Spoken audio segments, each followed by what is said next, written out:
This is advocate Himanshu Shah and welcome to all of you.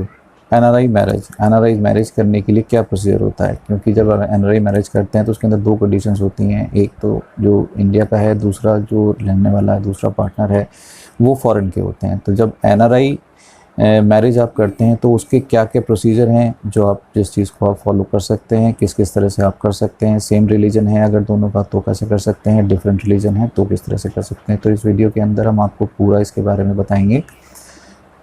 Documents क्या क्या लगेंगे, उम्र कितनी होनी चाहिए और क्या प्रोसीजर आप फॉलो कर सकते हैं। तो पूरी वीडियो को एंड तक ज़रूर देखिएगा। एनआरआई मैरिज करते हैं जब जिस टाइम एनआरआई मैरिज होती है, यानी कि एक जो कपल है, कपल में से कोई भी एक वो इंडिया का सिटीज़न है और दूसरा जो कपल है वो फॉरेन का एनआरआई है, फॉरेनर है, वहाँ का सिटीज़न है। तो अब इसके लिए डॉक्यूमेंट्स की क्या ज़रूरत पड़ती है। डॉक्यूमेंट्स जो इंडिया के हैं, इंडिया के जो कपल है जो इंडिया का रहने वाला है उसके लिए ID proof, address proof, age proof, मतलब कि आपका पासपोर्ट हो गया या आपका आधार कार्ड है, आपका वोटर कार्ड है, आपका ड्राइविंग लाइसेंस है, आपका बर्थ सर्टिफिकेट है, आपका हाई स्कूल सर्टिफिकेट है, ये इन्हीं में से ही आईडी प्रूफ, एड्रेस प्रूफ और एज प्रूफ लिया जाता है। ये तो हो गया उनकी बात जो इंडिया के रहने वाले हैं।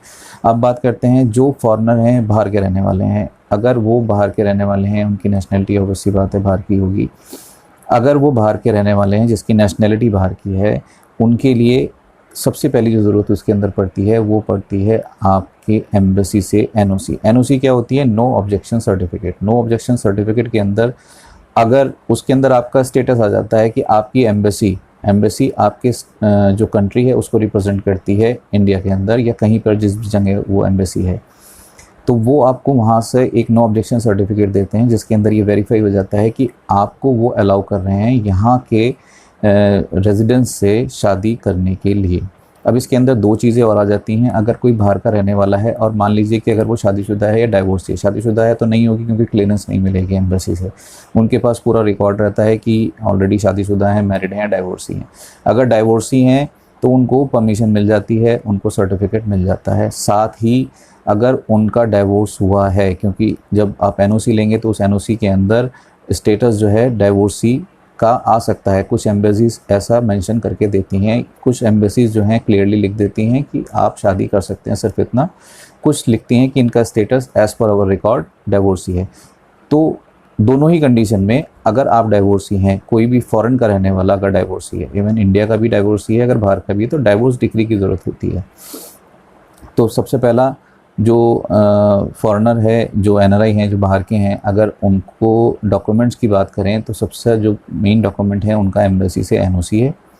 एनओसी के बाद अगर डाइवोर्सी हैं तो डाइवोर्स की जो डिक्री है वहाँ से फाइनल हुआ हो, जहाँ से आपके जिस कोर्ट से फॉरेन में, उसकी डाइवोर्स की डिक्री ओरिजिनल कॉपी। और जो एनओसी है वो तो आप अगर वो यहाँ पर आ रहे हैं तो यहाँ पे आके भी ले सकते हैं, यहाँ एम्बेसी में अप्लाई करके यहाँ से। कुछ लोग वहीं से लेकर आते हैं, वहाँ से भी ले सकते हैं, कुछ लोग यहाँ से भी लेते हैं। तो ये दोनों जगह कहीं से भी आप इसमें ले सकते हैं।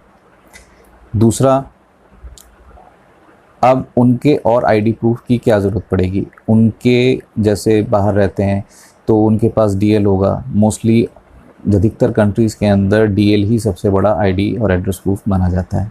तो डीएल होगा उनका, ऑब्वियसली बात है। पासपोर्ट होगा, पासपोर्ट के अंदर वैलिड वीज़ा होना चाहिए, मतलब जब आप यहाँ पर आ रहे हैं तो वो वैलिडिटी इसके अंदर होनी चाहिए, एक्सपायर नहीं हुआ होना चाहिए। तो आप यहाँ पर अलाउड हैं रहने के लिए उस टाइम पीरियड के अंदर, यानी कि वो वीज़ा से लिया जाएगा कि आप यहाँ पर, आपको वैलिड वीज़ा है या नहीं है।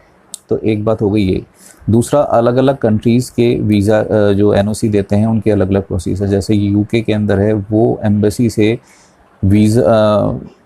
एम्बेसी से एनओसी नहीं देते हैं। उनकी एम्बेसी उनकी वेबसाइट के ऊपर ही दी गई है। उन्होंने टाइम पीरियड, माफ़ कीजिएगा मुझे याद नहीं है, एक अभी उनकी अगर वेबसाइट पे जाएंगे तो वहाँ टाइम पीरियड आपको मिल जाएगा।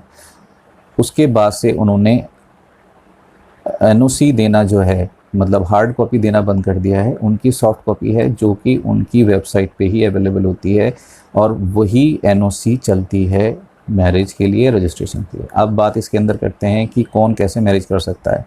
अगर दोनों यहाँ और वहाँ, क्योंकि बहुत से लोग यहाँ से बाहर जाते हैं, हिंदू ही होते हैं लेकिन नेशनलिटी बाहर की हो जाती है, अगर वो लोग शादी करना चाहते हैं तो as per Hindu marriage act शादी करके उसका रजिस्ट्रेशन करा सकते हैं इंडिया में। डॉक्यूमेंट्स जो बताए, एज 18 प्लस लड़की की, 21 प्लस लड़के की होनी चाहिए। डॉक्यूमेंट्स जो बताए वही डॉक्यूमेंट्स रिक्वायर्ड होंगे, जिस सिचुएशन के अंदर हैं उसी सिचुएशन के हिसाब से उनके डॉक्यूमेंट जो है चाहिए होंगे। मतलब डाइवोर्स चाहिए तो डाइवोर्स डिक्री 7 महीनों से। अब अगर डिफरेंट रिलीजन के हैं तो आप कैसे कर सकते हैं, या तो आप कन्वर्ट करके, कोई भी एक किसी भी धर्म में कन्वर्ट करके अगर करना चाहता है तो वो उसके अंदर कन्वर्ट करके भी अपनी शादी उस रिचुअल के हिसाब से करके फिर उसको रजिस्टर करा सकते हैं। जो प्रोसेस यहाँ पर होगा उस हिसाब से उसको फॉलो किया जाएगा। दूसरा, अगर आप दोनों चाहते हैं कि आपने कोई रिचुअल नहीं करना, इवन आप दोनों अगर हिंदू हैं, आप दोनों अलग रिलीजन से हैं, आप लोग अगर चाहते हैं कि आपने कन्वर्जन नहीं करना और शादी या रिचुअल्स जो हैं ये सब चीज़ें नहीं करनी, तो आप as per special marriage act, क्योंकि यहाँ पर कोर्ट मैरिज जो है वो स्पेशल मैरिज एक्ट में ही गवर्न होती है, आप उसके अंदर भी जो नोटिस पीरियड टाइम उसका होता है 30 डेज़ का नोटिस पीरियड टाइम होता है, 30 डेज़ के अंदर आप उस शादी को कर सकते हैं। उसके अंदर किसी रिचुअल का सर्टिफिकेट नहीं मिलेगा। अगर आप लोग सेम रिलीजन से हैं तो उसके अंदर एक रिचुअल का सर्टिफिकेट मिलता है। हिंदू हैं तो वो आर्य समाज से होगी, सिख हैं तो गुरुद्वारे से होगी, मुस्लिम है तो उसका में निकाह होगा और उसके बाद उसका सर्टिफिकेट मिलेगा। ये तो आपके हो गया आपका रिचुअल सर्टिफिकेट। उसके बाद उसका रजिस्ट्रेशन होता है, जो शॉर्ट प्रोसेस मैंने आपको बताया, ईजीएस्ट प्रोसेस जो रहता है। जो आप 30 डेज़ वाला करते हैं, स्पेशल मैरिज एक्ट में करते हैं, उसके अंदर 30 डेज़ का नोटिस पीरियड टाइम होता है, तो उसमें 30 to 40 डेज़ का टाइप आप मान के चलें, नॉर्मली इतना लग जाता है। उसके अंदर आपको सिर्फ एक सर्टिफिकेट मिलता है, रजिस्टर्ड मैरिज का सर्टिफिकेट, कोर्ट मैरिज सर्टिफिकेट उसे कहते हैं। तो आप इस तरह से दोनों जो हैं इसके इस प्रोसीजर्स के अंदर जो हैं आप लोग शादी कर सकते हैं। तो उम्मीद है इस वीडियो के अंदर आपको सब कुछ समझ में आ गया होगा। फिर भी अगर कोई करना चाहता है और हमसे बात करना चाहता है तो हमारा नंबर ऊपर भी होगा और नीचे डिस्क्रिप्शन में भी होगा, आप हमसे कॉल कर सकते हैं, कमेंट करके बात कर सकते हैं। हमें कॉल करें, ज़्यादा बेटर रहता है। कमेंट भी कर सकते हैं, उसका भी जवाब आपको मिल जाएगा। Thank you so much for watching this video. अगली वीडियो में फिर मिलते हैं।